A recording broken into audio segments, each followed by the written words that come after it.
안녕하세요. 안녕하세요. 네. 들어오세요. 네.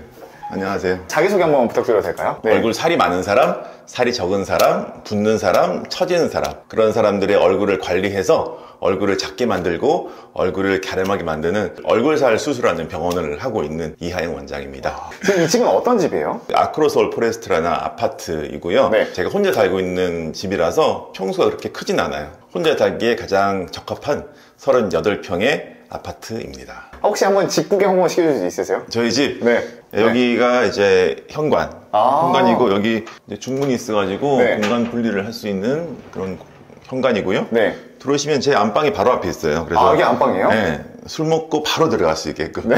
그래서 이렇게 안방 들어오시면 네. 제 침대가 있고 여기가 이제 화장실이겠죠? 화장실이 이렇게 안에 있고요. 오, 여기 샤워실이 이렇게 있나 보네요. 네네. 되게 큰데 왜 이렇게 깨끗해요? 이게 물의 흔적이 전혀 없거든요.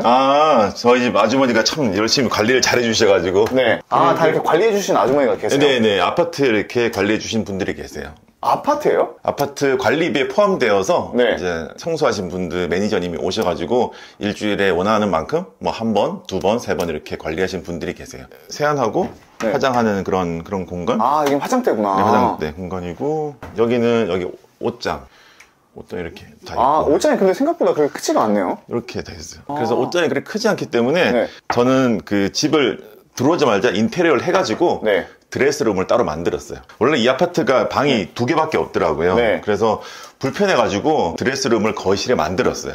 여기는 옆방인데 네. 그냥 저희 친구들 놀러 오면 그냥 편하게 잘 수 있는 그런 게스트룸? 여기가 게스트룸이에요? 네, 게스트룸 만들어서. 게스트룸 왜 이렇게 좋아요?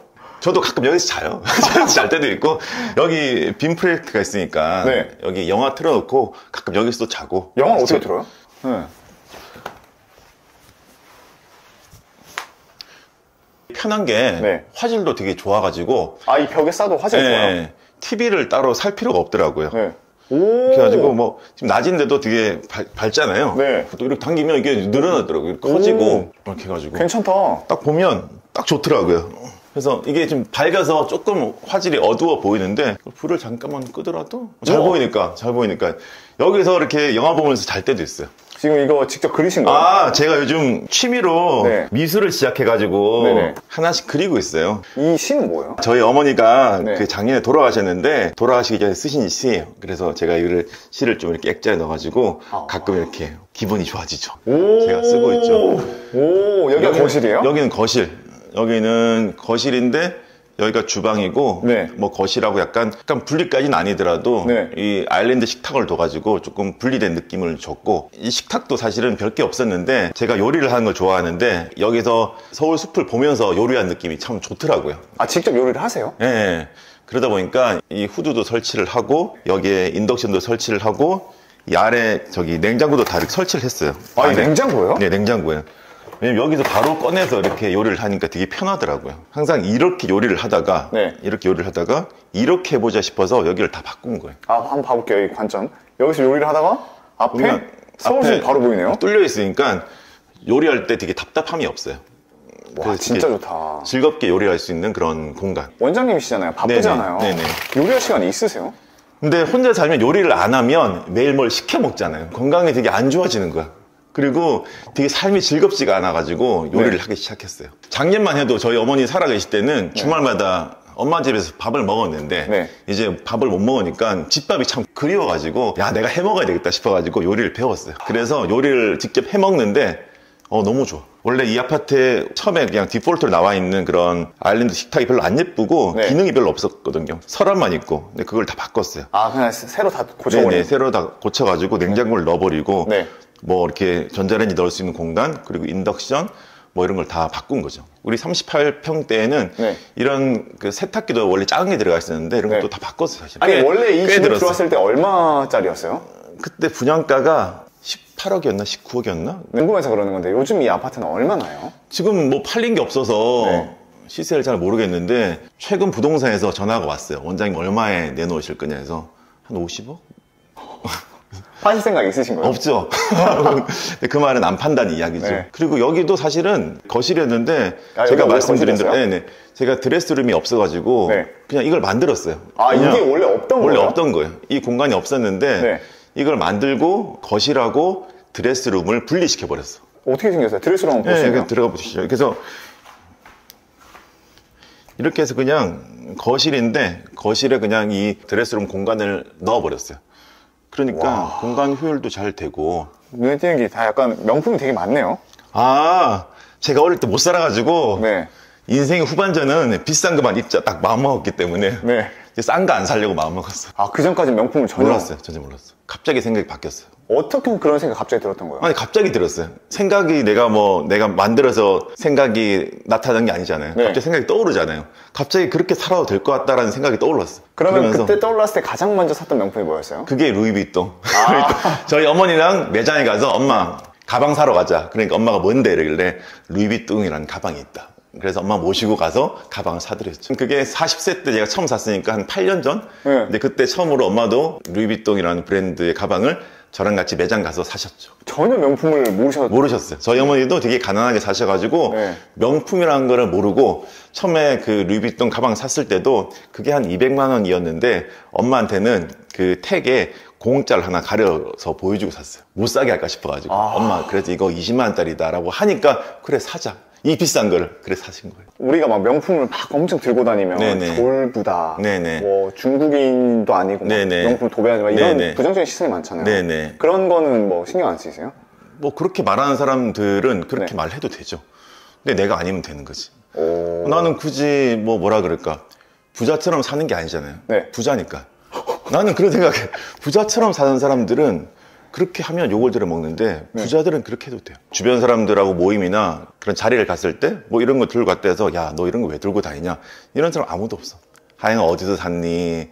누나가 이번에 샀는데 이거 너끼도 탐난 이런 이야기를 하지. 네. 뭐 이렇게 너가 이걸 샀다 해가지고 그걸 좀 나쁜 시선으로 바라보고 이런 사람 아무도 없어. 그게 리그가 달라서 그래요. 저도 옛날에는 네. 처음에 루이비통 샀을 때는 친구들이 와, 이 원장 성공했네 막 이랬거든요. 근데 지금은 이런 거 들고 다닌다고 해서 사람들이 야, 이 원장 성공했네 그런 이야기 하는 사람이 아무도 없어. 왜냐 그들도 이미 다 성공했거든. 뭐 이런 거예요. 나처럼 가난했던 사람들도 명품 들고 다닐 수 있잖아요. 근데 항상 금수저만의 어떤 특권이 이런 명품 가방을 들고 다니는 게 그들만의 특권이 아니거든요. 가난했던 사람도 성공해서 들고 다닐 수 있고 그게 누가 욕을 하든 안 하든 쥐가 알면 되는데 내가 부자면 들고 다니는 거고 부자인 척 하면 조금 좀 그런데 이러면 안 들고 다니면 되는 거고. 저는 부자를 사랑하지만은 부자처럼은 살기 싫었거든요. 부자가 되어야지. 그러다 보니까 부자가 된 이후에 이걸 샀어요. 혹시 보니까 부자가 되셨다고 했는데 지금 대략 자산이나 월 소득이 대략 자산은 잘 모르겠어요. 왜냐면 자산이 얼마인지 확실하지가 않아. 왜냐면 부동산은 계속 상승하고 있고 그런 것 같아. 내 자산이 얼마다 이런 분들 많잖아요. 네. 저는 그런 분들 되게 신기해요. 어떻게 자기 자산을 얼마인지 알고 있지? 난 잘 모르겠는데 이게 그냥 흐를 뿐이지 그냥 레인지로만 대충 그 정도 있을 것 같다라고 알지 사실 제가 제 자산이 얼마인지 잘 모르겠어요. 와. 진짜. 그래서 저는 유튜브에 가끔 왜 뭐 100억 부자, 뭐 200억 부자 많잖아요. 네. 그런 사람들 보면 신기해요. 야, 자기 자산이 200억 있다는 걸 어떻게 알 수 있을까? 저는 잘 모르겠어요. 제 주변 사람들한테 물어봐도 형님 자산 얼마 있으면 그게 무슨 질문이야? 이래. 질문이 틀렸대. 자산이 움직이는데 그걸 어떻게 알 수 있냐? 그래서 생각해 보니까 그 말이 맞는 것 같아. 네, 인터뷰하다 보니까 이 뒤에 이 책들이 되게 많이 보여요. 되게. 책은 사실은 이거보다 훨씬 많은데 네. 집이 작아서 그 책을 놔둘 공간이 없어가지고 여기 놔뒀는데 네. 저희 병원 가도 이런 책장이 엄청 많아요. 그리고 정말요? 네, 거기도 있고 우리 여기 집 내 창고도 있어요. 그 창고 내에도 있고 또 구석구석에 보면 책이 다 있어요. 책을 엄청 좋아하시나 봐요. 책은 사는 기본기가 세 가지가 있어. 네. 책, 운동, 명상. 네. 이 기본기는 뭐 사는데 뭐 가장 기본적으로 숨 쉬는 것만큼이나 필요한 거? 지금도 책을 많이 읽으세요? 읽는다기보다 그냥 생활. 식사하잖아요, 식사. 밥 왜 먹어? 살려고요. 살려고 마찬가지. 책 왜 읽어? 그냥 살려고. 그냥 매일매일 읽어요. 그냥 그 생활이지 그거를 읽는다라고 표현하는 건 좀 그렇고 네. 그냥 생활처럼 그냥 매일 우리 왜 카톡 보잖아요. 그런 네. 것처럼 그냥 책을 펼치면 돼요. 펼치면 사람은 읽게 돼 있어. 근데 펼치는 행위가 힘들어서 그렇지. 책이라는 게 주변에 흩어져 있으면 보게 되잖아요. 네. 근데 오늘은 촬영한다 다 치웠는데 막 이런 데 책이 흩어져 있어. 그러면 계속해서 그냥 펼치게 돼요. 책은 읽는 게 아니고 펼치는 거다. 그러면 사람은 습관에 따라 행동하기 때문에 펼치면 읽게 되잖아요. 네. 그럼 저는 항상 그래. 내 책을 딱 9초만 읽자. 책을 1초, 2초, 3초에서 9초 읽잖아요. 네. 그러면 한 5분 읽게 돼. 사람의 습관의 동물이기 때문에 관성에 따라서 그 습관을 계속해서 이어가려고 하기 때문에 9초만 읽으면 책은 읽게 돼 있어. 와. 근데 그게 쉽지가 않죠. 대박이다. 아니 근데 이 두 강아지는 뭡니까? 아, 강아지? 네. 제가 강아지를 너무 키우고 싶은데 네. 혼자 살기 때문에 강아지 키우는 게 엄두가 안 나가지고 네. 그러면 강아지 모양이 뭐라도 있어야 되겠다 싶어가지고 제가 알기로 이것도 명품으로 제가 알고 있거든요. 아, 그 강아지 안에 돈을 넣을 수 있는 공간이 있어가지고 네. 강아지도 이렇게 밥을 줄 때 돈을 줄 때가 있어요. 그럼 되게 기분 좋아. 와 진짜 이거 뷰가 너무 좋다. 봄이나 가을 되면 되게 좋은데 네. 지금은 겨울이라 가지고 약간 그 잎이 많이 이렇게 조금 바래고 많이 떨어졌어요. 아니 근데 겨울이라고 하기엔 지금 반팔 반바지인데 안 추우세요? 아니 지금 덥지 않으세요? 더워요. 이 공간은 뭐예요? 갑자기 보통 여기는 네. 제가 글 쓰는 공간. 글이요? 네, 제가 책을 몇 권 썼는데 책을 읽고 쓸 때 좀 이렇게 공간이 오픈되어 있으니까 네. 책도 좀 잘 읽히고 글을 쓸 때 조금 창의적인 그런 사고가 많이 이렇게 나타나는 거예요. 제가 제일 좋아하는 공간이 여기예요. 다 뚫려 있고 층고 높고 위아래 다 보일 수 있으니까 세상을 보는 어떤 시야가 확 넓어져요. 와. 그러다 보니까 막 글 쓸 때 막 뭐 전에 안 떠오르던 생각이 막 떠오르고 막 영감이 막 이렇게 나도 모르게 막 불쑥불쑥 올라오고 막 그런 걸 느낄 수가 있어요. 원장님 네네. 아까 부자라고 하셨잖아요. 네네. 근데 우리나라 통념상 그런 게 있잖아요. 부자는 좀 숨기고 겸손해야 되고 감추고 네. 네네. 이런 집을 공개하는 것 자체가 되게 불편할 수도 있는데 사실 제가 이제 처음에 러셀님한테 출연을 하려고 했을 때가 네. 작년 봄쯤이었어요. 맞아요. 네.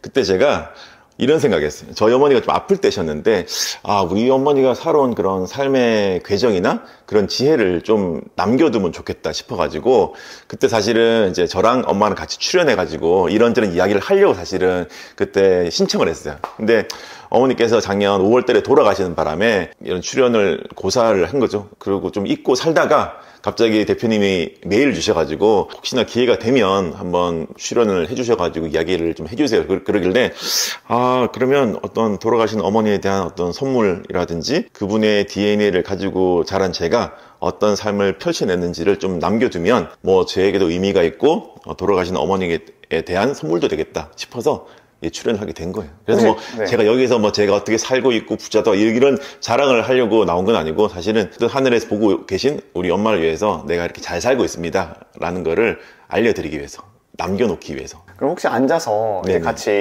그래. 좀 궁금한 게 너 원래 금수저 아니었냐 이런 말이 좀 있을 것 같거든요. 원래 어떠셨어요? 어렸을 때부터 환경이? 제가 되게 가난하게 컸거든요.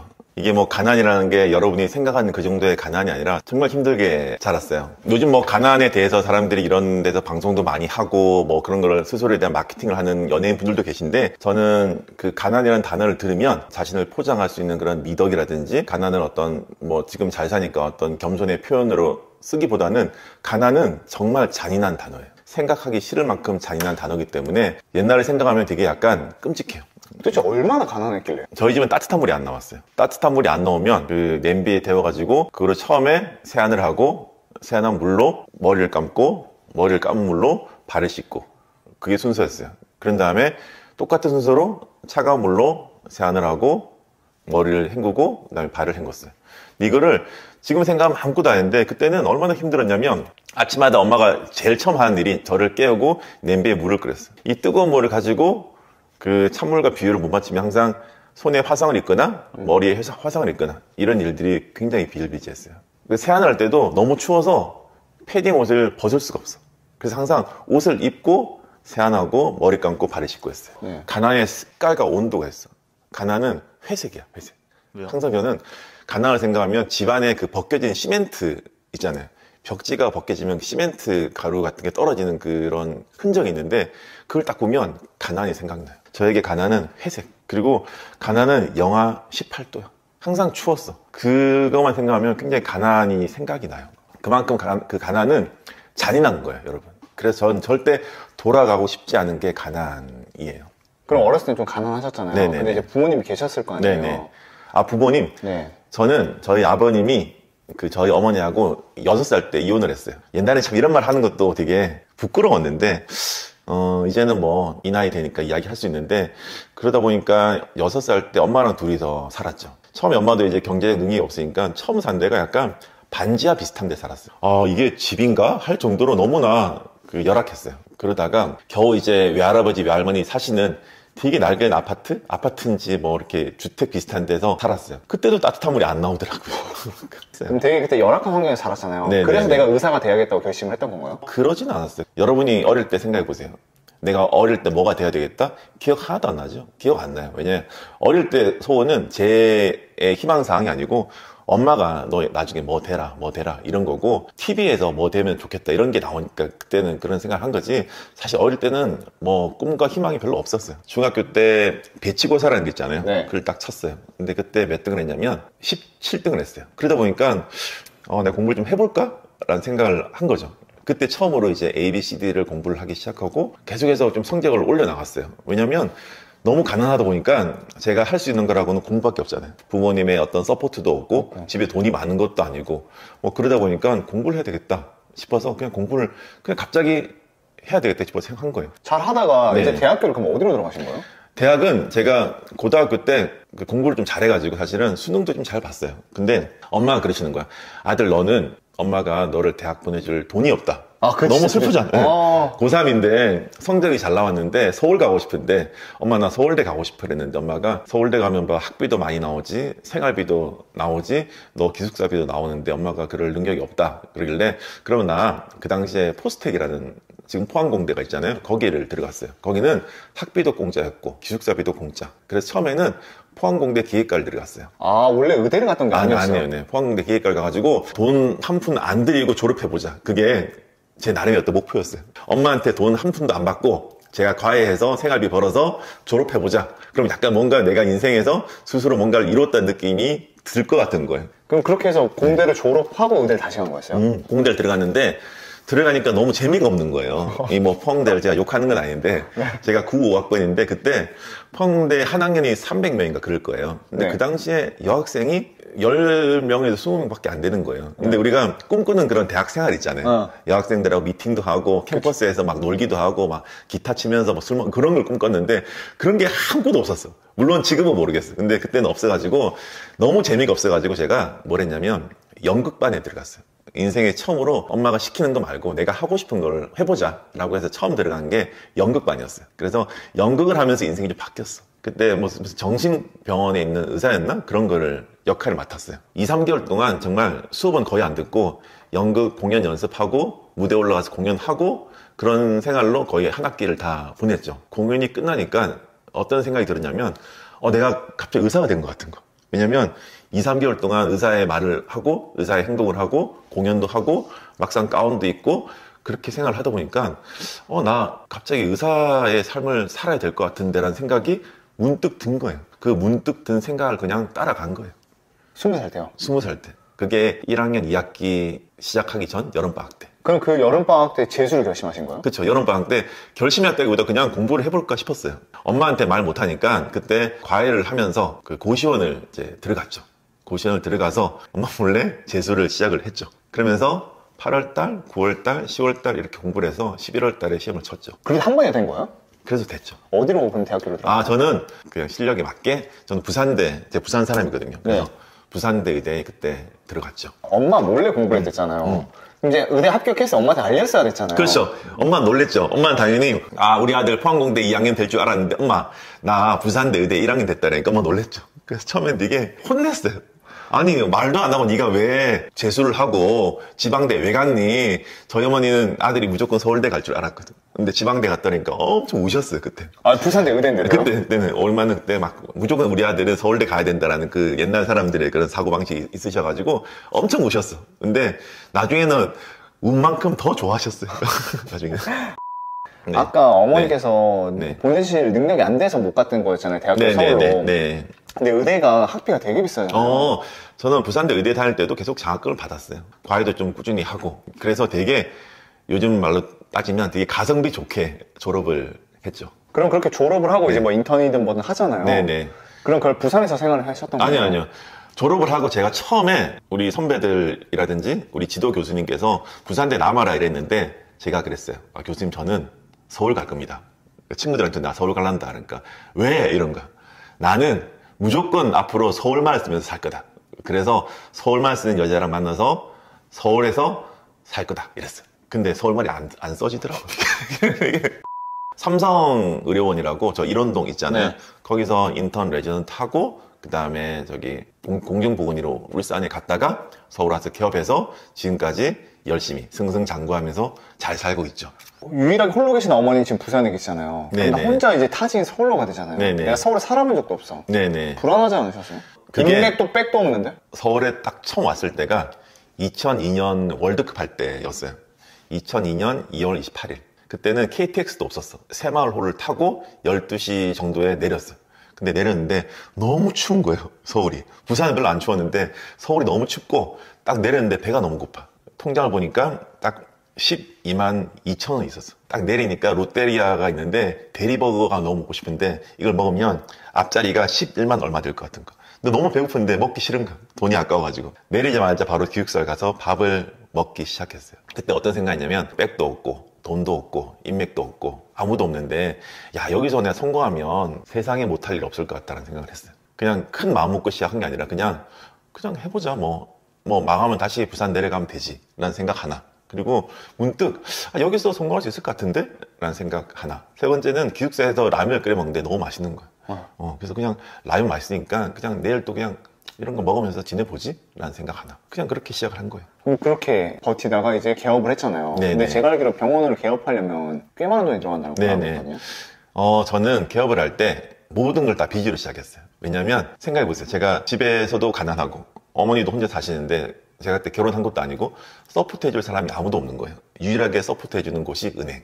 그 당시에는 한 12년 전이었는데 의사들한테 대출이 좀 잘 됐어요. 지금은 좀 잘 안 되는데 그래서 그때 제 기억에 은행권에서 1금융권에서 한 3, 4억 빌리고 2금융권에서 한 또 한 3, 4억 빌리고 그다음에 그 리스로 한 1, 2억 해가지고 거의 한 9억에서 한 10억 정도의 어떤 빚을 가지고 시작을 했죠. 그때는 야, 내 인생 처음으로 35살이라는 나이에 빚이 10억이 생긴 거야. 왜냐면 병원을 하려면 보증금 1억 들죠. 네. 인테리어 한 2, 3억 들죠. 그다음에 집기들 사는데도 한 1억 들고 그다음에 그 레이저라든지 이런 거 타는 것도 한 3, 4억 들거든요. 그러니까 거의 한 10억의 돈이 갑자기 빚으로 생긴 거야. 그 당시 말로 후달리는 거지.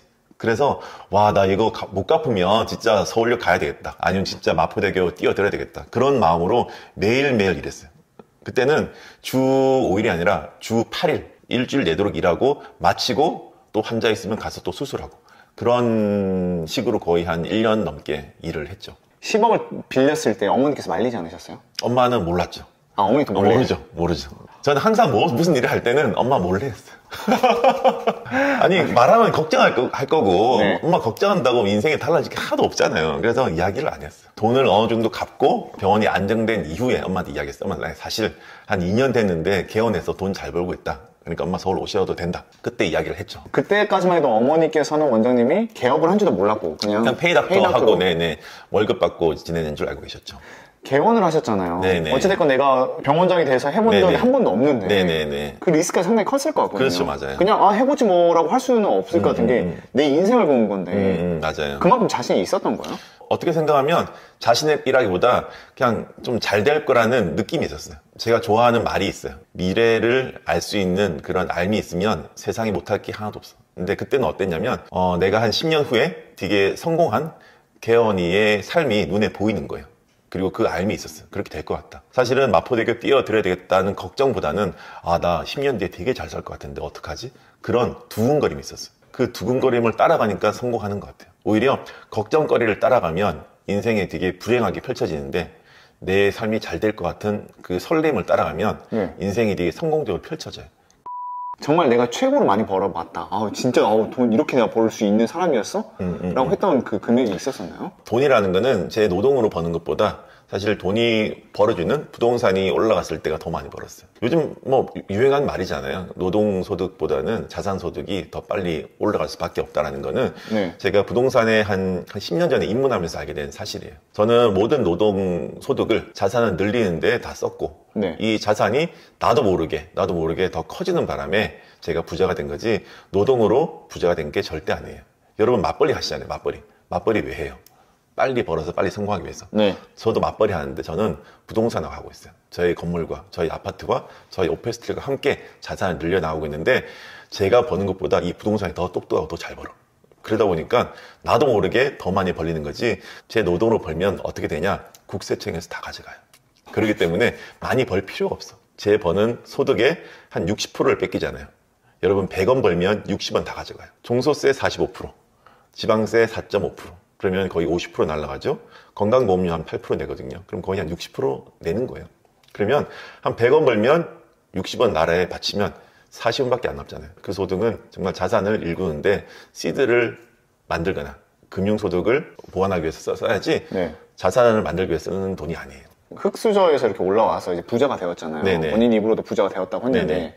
부자가 되어 보니까 정말 너무 좋았던 뭐 잊지 못할 뭐 경험 그런 게 있으셨나요? 부자가 되면 여러분 세계가 달라져요. 흙수저에서 이렇게 올라와서 이제 부자가 되었잖아요. 네네. 본인 입으로도 부자가 되었다고 했는데 네네. 부자가 되어 보니까 정말 너무 좋았던 뭐 잊지 못할 뭐 경험 그런 게 있으셨나요? 부자가 되면 여러분 세계가 달라져요. 만나는 인간이 달라지고, 보내는 시간이 달라지고, 보내는 공간이 달라져요. 시간, 공간, 인간, 이 3간이 달라지는데 그걸 느끼는 게 리그에서 제가 어떤 사람과 만나서 어떤 시간을 보내고 어떤 공간에서 밥을 먹었다, 이게 10년 전, 20년 전, 그리고 지금, 이게 다 달라요. 와, 돈을 벌어서 너무 멋진 시간 보냈다? 거의 일상이 되는 거예요. 왜냐? 제가 10년 전에 꿈꿔왔던 곳에서 꿈꿔왔던 사람들하고 그 사람들과 시간을 보내는 거예요. 이거는 여러분들이 인스타에서 올리는 그런 멋진 뭐 공간, 시간, 멋진 배경, 그게 일상이 되는 순간이 있어요. 그러면 그런 사진을 안 찍어요. 일상을 찍기 싫잖아요. 근데 SNS에 그런 사진을 올린 이유는 그런 삶이 나의 일상이 되길 바라기 때문에 찍는 거잖아요. 근데 실제로 그게 일상이 되면 너무 행복하기 때문에 그 찍을 시간적 여유가 안 생겨요. 혹시 정말 죄송한데요. 네. 혹시 이거 인터뷰한다고 뭐 준비하신 게 바로 준비? 어떻게 아니, 말씀 그냥 이렇게 잘하세요? 그렇게 살기 때문에, 그냥 그런 생각 계속 하면서 살기 때문에 나오는 거지, 그냥 준비하고 나오는 게 아니에요. 근데 제가 잘난 척 하는 게 아니고, 여러분 진짜 느껴보시면 알아요. 여러분들이 10년 전보다 정말 성공해서 지금의 삶을 살고 있다면 10년 전에 여러분이 만났던 친구들과 지금 친구들은 다를 거예요. 그럴 수밖에 없어. 그래서 저도 생각해보면 가난한 사람이 부자가 되는 거는 갑자기 돈이 많다고 되는 게 아니에요. 내가 만약에 돈이 없었어. 근데 갑자기 100억 부자가 됐어. 그게 부자가 되는 게 아니고, 돈이 없을 때 보내는 시간, 돈이 없을 때 보내는 공간, 그리고 그때 만나는 사람들과 지금의 이 세 가지가 완전히 달라져야지만이 부자의 삶을 살 수 있는 거예요. 그거는 정말 진실이에요. 흙수저이고 아무것도 없을 때 네네. 원장님도 10년 전, 뭐 15년 전에는 아무것도 몰랐었잖아요. 그렇죠, 몰랐죠. 근데 그렇게 되고는 싶은데 그래서 막상 내가 어떻게 해야 되지라는 막막한 게 진짜 많을 것 같거든요. 네. 어떻게 해야 돼요? 일반적인 사람. 일반적인 사람들, 네. 러셀님이 지금 했던 이야기 중에 가장 기억에 남는 게 일반적인 사람들이라는 말이 있어요. 일반적인 사람들. 그게 뭐예요, 여러분? 대중이잖아요, 대중. 네. 대중의 생각이 뭐예요? 상식. 상식은 대중의 생각을 상식이라 그러는 거예요. 네. 나의 생각을 뭐라 그러냐? 상상이라 그래. 상식과 상상, 가치가 너무 달라. 근데 사람들은 자신의 상상이 뭐냐면 미래를 인식하는 힘이에요. 근데 이 상상을 상식에 맞춰버려. 그러면 절대 성공할 수 없어. 이게 어떤 이야기냐면 인생의 주인이 나임을 아는 거예요. 그래서 내 생각이 대중과 다르다, 내 생각을 대중에 편입시키면 안 돼요. 그런 순간 나는 그냥 원 오브 댐이 되는 거야. 지금까지 제가 살면서 대중이 부자가 되었다는 이야기는 하나도 없어. 결국에는 내가 대중 속에 속하지만은 대중에서 벗어나와야 돼. 그게 뭐냐? 상식을 깨는 자신만의 생각을 가지고 있어야 돼. 그게 뭐냐? 질문이에요, 질문. 스스로에 대한 질문. 질문이 뭐다? 질문은 당다시다. 당연한 것을 다시 보는 시각. 스스로 질문하게 되면 당연하게 느껴지는 상식을 깨는 그 틈이 생기는 거예요. 그 틈을 계속해서 파다 보면 나만의 생각, 나만의 세상, 그리고 나만의 방법들이 나오는데 상식에 따라서 행동하잖아요. 그러면 절대 성공할 수가 없어요. 제가 대중을 욕하는 게 아니고 저도 뭐 대중 속의 한 명이니까. 그런데 사실은 그런 생각 해봤어요. 대중이 생각하는 그 생각들, 상식들, 이 어디서 나왔을까? 그거는 결국에는 권위자들한테 나온 거예요. 정치인, 그리고 언론 방송인, 종교인. 그들의 이야기가 대중의 이야기인 것처럼 대중은 받아들이고, 대중이 그들의 이야기를 받아들인 채 그냥 권위에 굴복해서 자신의 생각의 틀 없이 계속 말하다 보니까 그 말이 대중 속에서 전파가 돼가지고 대중의 이야기가 된 거지, 사실은 대중의 이야기는 대한민국 아니면 전 세계 권위자들의 이야기예요. 그 이야기에 중독되지 마시고 여러분의 생각을 찾아서 여러분의 삶을 이끌어 가십시오. 그게 첫 번째 시작이에요. 그게 아까 말했던 질문의 힘이에요. 항상 어떤 이야기를 할 때 과연 그럴까? 과연 그럴까? 저는 책을 볼 때도 항상 써요. 쓰면서 이렇게 책을 봐요. 저기 많은 책들이 있지만은 저 책이 항상 글이 써져 있고 항상 질문이 써져 있고 나에 대한 답이 있어요. 여러분 그냥 어떤 느낌이냐면 진짜 이렇게 다 지금 쓰세요. 그래서 써야지. 이렇게 계속 쓰세요. 이렇게 체크를 다 하시고 와. 책은 읽는 게 아니에요, 여러분. 책은 읽는 게 아니고 책은 쓰는 거예요. 책은 쓰는 건데 사람들은 책을 읽는다 그래. 그래서 저는 휴대폰으로 읽는 거 있잖아요. 이해가 안 돼. 쓸 수가 없는데 어떻게 읽어? 책은 이렇게 써가면서 작가랑 대화하는 거잖아요. 그래서 과연 이 사람 말이 맞을까? 스스로에게 물어보고 너 말이 맞으면 그래, 너 말이 맞는 것 같아. 아니면 내 생각은 좀 다른데? 그렇게 써나가는 거예요. 그러면 한 권을 읽으면 한 이 사람하고 10시간 대화하는 것 같아. 그렇게 막 써나가면 자신도 모르게 책을 읽으면 많이 성장을 하게 돼 있어. 이 작가의 어떤 생각을 내가 받아들이는 게 아니라 그게 뭐라 그랬죠? 대중이 권위에 굴복해서 이 작가의 지식과 정보를 그대로 받아들이는 거고, 그게 아니라 이런 정보를 통해서 질문을 통해서 스스로 성장해 나가는 게 이 대화를 통한 자기 개발 방법이에요. 저 여기서 궁금한 게 갑자기 생겼습니다. 아까 책을 읽으라고 했잖아요. 네네. 정말 이것만을 꼭 읽어라 했던 뭐 책 리스트가 좀 있으면 여기서 좀 말씀해 주실 수 있어요? 제가 한 20번 읽은 책이 이 책이에요. 우리는 모두 죽는다는 것을 기억하라. 죽음을 기억하고 산다는 거는 삶의 소중함을 느낄 수도 있는 거예요. 네. 그래서 나이가 들면 들수록 삶의 지혜가 많아진다는 거는 나이가 들면 들수록 죽음에 대해서 생각하기 때문에 삶의 지혜가 많아지는 거예요. 지금 몇 살인지 한번 숫자를 이렇게, 제가 만약에 48세면 48부터 100살까지 하면 숫자를 쫙 써봐요. 그러면 의외로 이 숫자가 길지 않다는 것을 알게 돼요. 살아있다는 것에 대해 감사하게 되고, 삶에 쓸데없는 그런 괴로움, 고통, 걱정, 불안 이런 거에서 약간 벗어날 수가 있어요. 그래서 늘 여러분 앞에 여러분의 삶에 남아있는 숫자를 책상에 적어두시고 한번 봐보세요. 그러면 조금은 여러분들의 어떤 그런 걱정이 조금 덜어지지 않을까라고 생각을 합니다. 다 이루셨잖아요. 뭐 이제 솔직히 자산 이제 더 이루는 거야 이제 굳이 필요가 없을 것 같고, 성공했고 혼자서 되게 멋지게 살고 있는데 결혼 제가 참 이상하게 제가 좋아하는 시간 5가지가 있어요. 돈 버는 시간을 제일 좋아하고, 자기 개발하는 시간 좋아하고, 그다음에 책 보는 시간, 그리고 책 쓰는 시간 좋아하고, 골프 치는 시간 좋아하고, 그리고 마지막 연애다 보니까 조금 그런 거에서 조금 좀 멀리 했어요. 근데 작년에 엄마가 아프셔가지고 결혼을 빨리 해야 되겠다 싶어서 좀 서둘렀는데 역시 서두르니까 잘 안 되더라고요. 그래서 뭐 언젠가 나타나겠죠. 실례될 수 있는데 어머니에 대해서 좀 궁금한 게 하나 있어요. 어머니께서 DNA를 물려주셨댔잖아요. 그렇죠. 근데 어머니께서는 어떤 거를 도대체 물려받으셨기에 원장님이 이렇게 됐다고 이렇게 생각을 하시는 거예요? 어머니의 어떤 게 있으셨기에? 도대체 어머니께서는 어떤 분이셨는지가 정말 궁금하거든요. 잠시만. 네. 슬퍼서. 네. 갑자기 슬퍼지네. 갑자기 슬퍼져서. 죄송합니다. 아니야. 불우한 환경에서 자라셨잖아요. 분명히 힘들게 살아오셨는데 항상 원장님께서 말씀하신 게 우리 엄마에게 보여주고 싶어서 엄마와 함께하는, 그러니까 엄마라는 한 단어에 뭔가 그 함축적인 애정이 많이 느껴지거든요. 그렇죠. 어머니에게 어떠한 걸 받으셨기에 이렇게 엄마를 잊지 못하시고 있는, 너무 궁금해요. 이게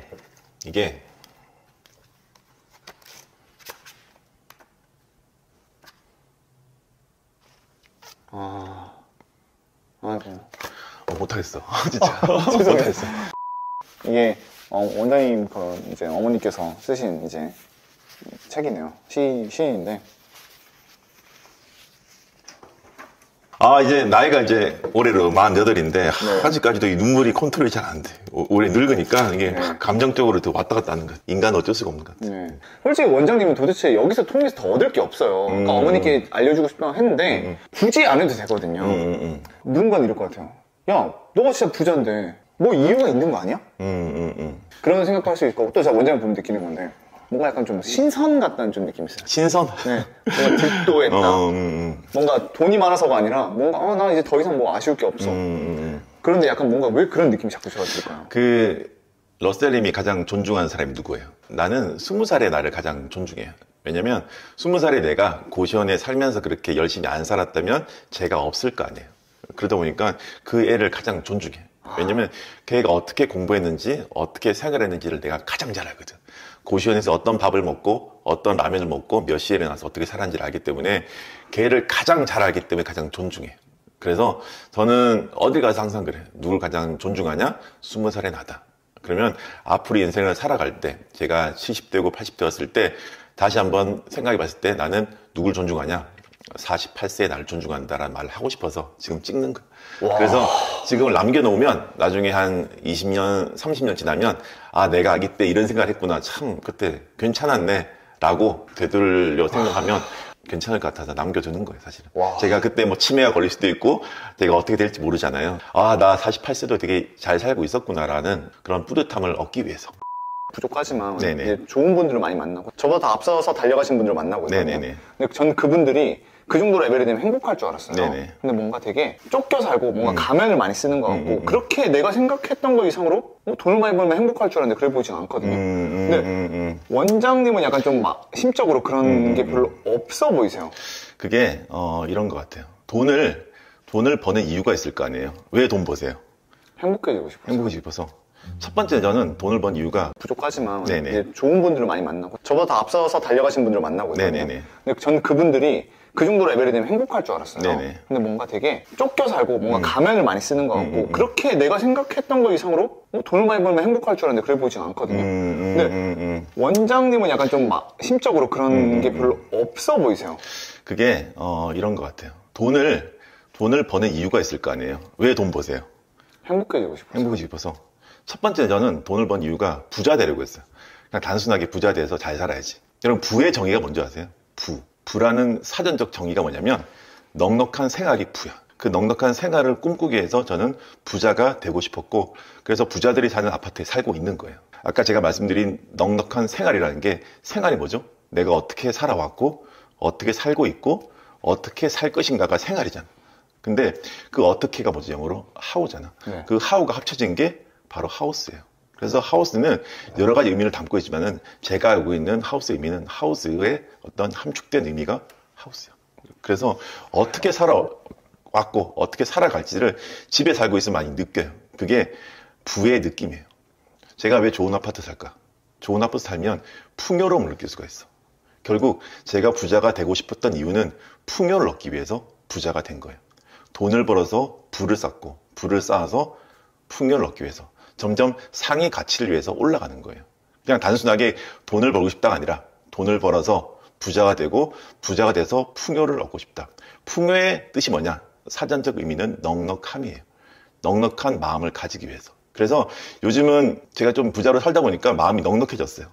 그 넉넉함이 주는 바이브가 참 좋아요. 그런데 그 넉넉함이라는 것은 많이 가지고 있다라고 얻을 수 있는 게 아니에요. 제가 말씀드렸잖아요. 풍요는 소유가 아니야. 넉넉함이라는 것은 감정적 상태를 의미하는 거기 때문에 뭔가를 가져서 소유해서 얻는 게 아니에요. 근데 사람들은 모르는 거예요. 아, 내가 뭘 많이 가지면 가질수록 풍요를 얻을 수 있겠다.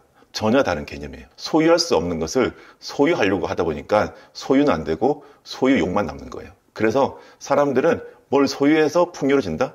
절대 그렇지 않아요. 풍요라는 것은 부를 잃어가는 과정에서 나도 모르게 얻어지는 그 느낌이에요. 그 느낌을 얻는데 저는 집중을 한 거예요. 돈이 많아서 풍요로운 게 아니라 제가 어릴 때 가난하고 20살 때 마음 공부를 하면서 의사가 돼서 부자가 되는 과정에서도 이 풍요로운 느낌이 있었어요. 제가 아까 말씀드렸잖아요. 20살에 내가 가장 존중한다고. 그 애가 그때부터 가졌던 마음이에요. 왜냐? 아, 내가 20살 때도 한 45세쯤 되면 나 부자로 살고 있겠구나 라는 그런 믿음이 있었고 그런 알미 있었어요. 그러다 보니까 공부하는 과정이 힘들고 의사 면허를 따는 것도 힘들었고 인턴 레지던트도 힘들었는데 어차피 내가 될 것을 알기 때문에 이러한 과정이 필요하구나라는 걸 알았어요. 과정이 있어야지만 이 결과가 있음을 알았기 때문에. 그래서 그 과정을 얻는 과정에서 결과를 인식한 거예요. 그러니까 공부 같은 걸 하신 거예요? 마음 공부라는 것은 20살 때부터 계속 한 거예요. 내가 누구고 세상이 뭐고 마음이 뭔지 이런 것들을 계속 공부하다 보면 세상을 보는 새로운 눈이 하나 생기는 거예요. 그걸 어떻게 공부하게 되신 거예요? 계기가 있었나요? 그러니까 아까 말씀드린 그런 책을 보면서 어떤 잠재의식, 무의식, 세상, 나, 마음 이런 것들에 대해서 좀 관심을 가지기 시작한 거예요. 그래서 관련된 책도 많이 보고 성경이라든지 불교 서적이라든지 그런 마음 공부 관련된 책도 많이 보면서 계속해서 이렇게 이런 지식을 쌓아간 거죠. 그러다 보니까 이런 마음 공부 관련된 책도 쓰게 됐고 그래서 마음을 조금 다스릴 줄 알면 조금 세상 사는 게 좀 편해져요. 마음 공부하는 사람들이 그 공부를 했다 해가지고 어떤 사는 데 있어서 태어나서 병들고 늙고 죽고 이런 생로병사가 없어지는 게 아니라 이런 생로병사의 고통에서 좀 자유로워져요. 그 고통과 괴로움에서 하나가 되었다가 곧 떨어질 것을 알기 때문에 제가 아까 어머니 때문에 슬펐잖아요. 그 슬펐지만은 곧 이제 헤어날 수 있는 거는 그게 슬픔이었구나라고 규정 지을 수 있고 그때 그 감정 상태와 떨어져서 볼 수 있는 힘이 생기기 때문이에요. 아니 우리 흔히 말하는 마음 공부를 한다고 하면 이런 말 하잖아요. 약간 지리산 도 닦냐 그런 것도 있고 뭔가 그런 거 할 때 우리가 돈은 좋지 않은 거야. 네네. 멀리해라 막 이런 게 하잖아요. 맞아요. 저는 좀 반대예요. 저는 마음 공부를 돈 벌려고 한 거예요. 부자 되려고. 부자가 되면 어떤 삶을 살까라는 과정이 있어서 그럼 나의 어떤 잠재의식의 세상을 만들고 무의식이 펼쳐진 게 어떤 세상의 모습이라면 나의 무의식을 바꿔보자. 그래서 내가 꿈꿔왔던 부자의 어떤 이미지, 부자의 삶을 좀 펼쳐낼 수 있는 힘을 길러보자라는 생각에서 마음 공부를 한 거예요. 굉장히 세속적인 생각으로. 근데 하다 보니까 되게 아이러니하게 부자가 되면 될수록 가지고 있는 거에 어떤 그런 풍요로움만큼이나 없을 때도 풍요로운 마음을 가질 수 있구나라는 걸 알게 된 거예요.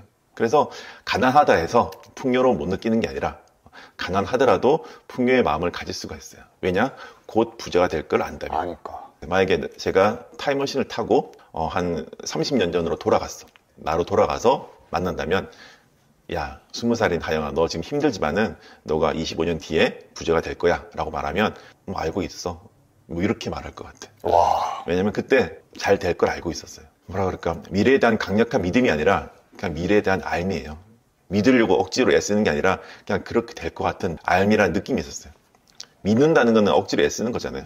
아까 부자가 될 걸 알고 있댔잖아요. 네네. 지금의 부자의 기준과 20살의 하영이의 부자의 기준이 약간 달랐을 거 아니에요? 달랐죠. 네. 그때 부자의 기준과 지금의 부자의 기준이 차이가 뭐가 있어요? 20살에는 제가 그 독서실 메모지에 이렇게 썼어요. 45세 100억, 55세 1000억, 65세 1초 이렇게 쓴 게 있었어. 네.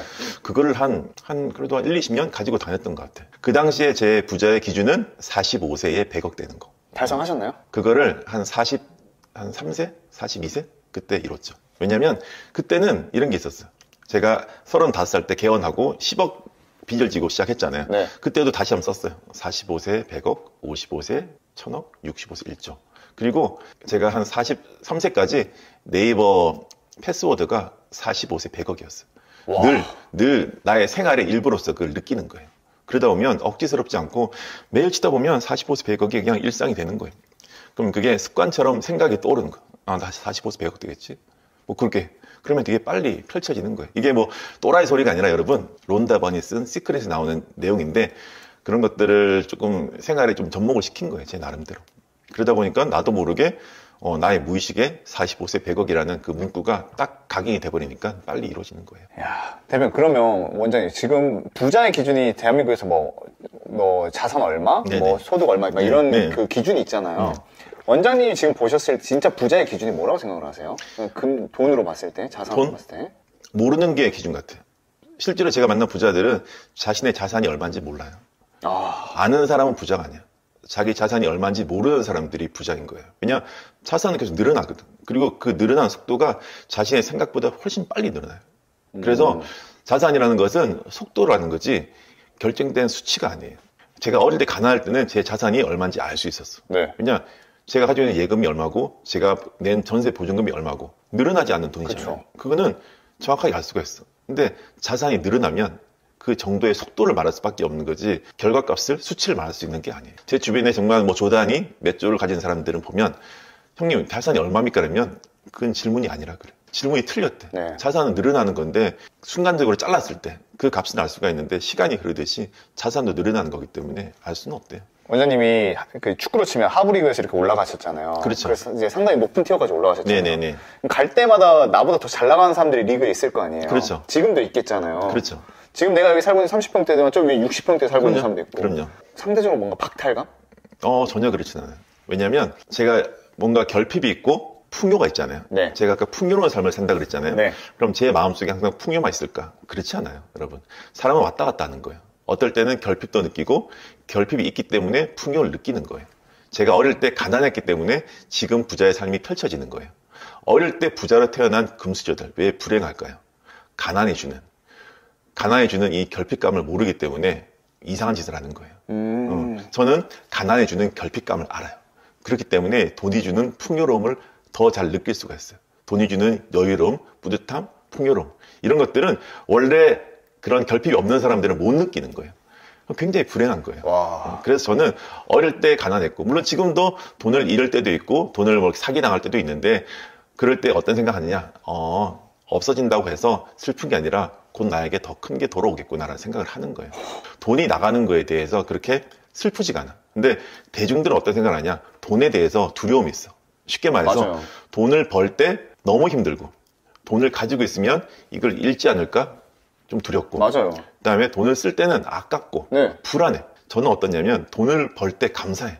아, 이렇게 돈을 벌게 해준 우리 직원들, 그리고 나의 능력, 나의 과거 이런 것들에 대해 감사하고, 두 번째, 돈을 가지고 있으면 약간 풍요로움을 느껴. 아, 내가 이렇게 많이 가지고 있구나. 그리고 돈을 쓸 때는 되게 여유로워. 그리고 돈을 쓸 때 이 돈이 다른 데 가서 좋은 일을 하겠구나 라고 생각하면 되게 축복한 느낌이 들어요. 네. 그래서 돈에 대해 굉장히 긍정적인 마인드를 가지고 있어요. 근데 대부분 사람들은 반대로 부정적인 두려움을 가지고 있어요. 돈을 대한 자세를 보면 삶을 대한 자세를 알 수가 있어. 그래서 사람들이 돈을 어떻게 대하느냐, 부정적으로 대하느냐, 긍정적으로 대하느냐, 이런 거는 내가 삶을 어떻게 대하는가로 연결되고, 내 삶을 대하는 자세를 보면 나 스스로를 어떻게 대하는지를 알 수가 있어. 그래서 돈에 대해서 긍정을 하고 부자를 좀 긍정적으로 바라볼 수 있는 사람들은 여유로운 삶이 펼쳐지는 것 같아요. 지금 제 채널에 나와서 얘기를 해보시니까 좀 소감이 어떠세요? 한번. 일단은 48인 하영이에게 너무 잘했다, 잘 살고 있다라고 생각이 들고, 아침에 저는 이런 걸 해요. 나의 리추얼인데, 스스로의 삶에 대해서 되게 감탄을 한번 하고 일어나요. 이런 거예요. 나의 하영아, 나의 서진아 해보세요. 나의 서진아. 그 말이 주는 울림이 있어요. 나의 하영아. 그렇게 말하는 순간 내가 누구한테 큰 보호를 받고 있다는 느낌이 들어. 그러면 되게 안정이 돼요. 그게 뭐냐면 나와 또 다른 내가 있어. 나를 지켜주는 수호천사 같은 그 친구가 나를 바라보고 있고 나를 믿어주고 있기 때문에 되게 안도감이 들어요. 그런 감탄. 그 하루를 시작하는 그 내가 너무 뿌듯해요. 그런 내가 이런 데 나와서 이렇게 잘 하고 있음에 대해서 감사하고. 오. 제가 어릴 때 못 살았는데 여러분들 중에서도 저처럼 못 사는 분들, 못 살았던 분들, 그리고 지금도 약간 경제적으로 어려우신 분들이 있을 거 아니에요. 그런 분들은 뭐 저를 통해서 이렇게 바뀌어지는 것 뭐 별로 안 바라요. 왜냐면 사람은 잘 안 바뀌어요.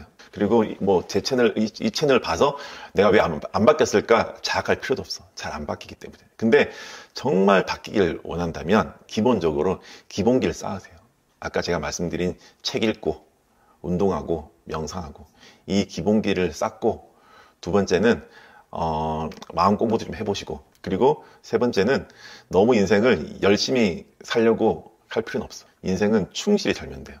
오늘 하루 지금 주어진 삶을 그냥 그대로 이어나가면 돼요.